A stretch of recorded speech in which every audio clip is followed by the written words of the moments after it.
शरणागत दीनार्थ परित्राणपरायणं नारायणं विभुवन्दे सत्तगामी सनोवतु सर्वानर्थहर वन्द्यं सर्वमङ्गलमाङ्गल्यं सर्वक्लेशहरं वन्दे सत्तगामी सनोवतु ब्राह्मणं धर्मतत्त्वजं भक्तिकीर्तिविवर्धनं भक्ताष्टप्रदं वन्दे सत्तगामी सनोवतु शोषणा पापपङ्कष्यं दीपनं ज्ञानतेजसा तापप्रशमनं वन्दे सत्तगामी सनोवतु सर्वरोगप्रशमन सर्वपीडनिवारणं विषदूधरण वन्दे सत्तगामी सनोवतु जन्मसंसारबन्धघ्न स्वरूपनन्ददायकं निःशेयशपदं वन्दे सत्तगामी नोपतु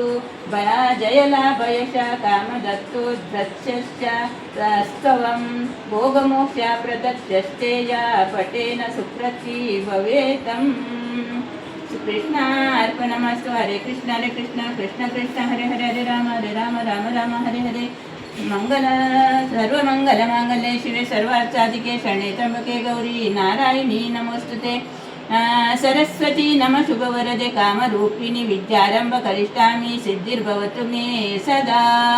नमस्ते शारदा देवी काश्मीरपुरवासिनी त्यामः प्रार्थये नित्यं विद्यादाना च देहि मे। श्रीराजराजेश्वरी स्तोत्रं श्री स्वयं सर्वतीर्थात्मिके सर्वमन्त्रात्मिके सर्वतत्त्वात्मिके सर्वमुद्रात्मिके सर्वपीठात्मिके सर्वात्मिके सर्वचक्रात्मिके सर्ववर्णात्मिके सर्वविद्यात्मिके सर्वयोगात्मिके सर्वनादात्मिके सर्वशब्दात्मिके सर्वविश्वात्मिके सर्वदीक्षात्मिके सर्वात्मिके सर्वगेहे जगन्माता त्रके पाहि मां देवी तुभ्यं नमो देवी तुभ्यं नमो देवी तुभ्यं नमः। श्रीमहालक्ष्मीस्तोत्रं नमस्तेषु मामाये श्रीपीठे सुरपूजिते शङ्खचक्रगदास्ते महालक्ष्मी नमस्तुते। नमस्ते गरुडारूढे कोलासुरभयङ्करी सर्वपापहरे देवी महालक्ष्मी नमस्तुते। सर्वज्ञे सर्ववरदे सर्वदुष्टभयङ्करी सर्वदुःखहरे देवी महालक्ष्मी नमस्तुते। सिद्धिबुद्धिप्रदा देवी मुक्तिप्रदायिनी मंत्रमूर्ते महालक्ष्मी नमोस्तुते। आद्यन्त्यरहिते देवी आदिशक्ति महेश्वरी योग संभूते महालक्ष्मी नमोस्तुते।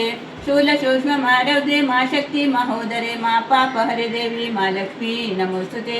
पद्मासनस्थिते देवी परब्रह्मस्वरूपिणी परमेश्वरी जगन्माता महालक्ष्मी नमोस्तुते। श्वेतांबरधर देवी नानालंकारभूषिते जगन्सिते जगन्माता महालक्ष्मी नमस्तुते। महालक्ष्यष्टकस्तोत्रं य पठेत भक्तिमानरं सर्वसिद्धिमोतिति राज्ञ प्राप्नोति सर्वदा। एककाले पठे नित्या महापाप विनाशनं द्विकालयं पठे नित्य धनधान्य सम्मनितं त्रिकालयं पठे नित्य महाशत्रुविनाशनं महालक्ष्मीर्भवे नित्या प्रसन्नं वरद शुभम् इति श्रीमहालक्ष्मीस्तोत्र सम्पूर्णम्।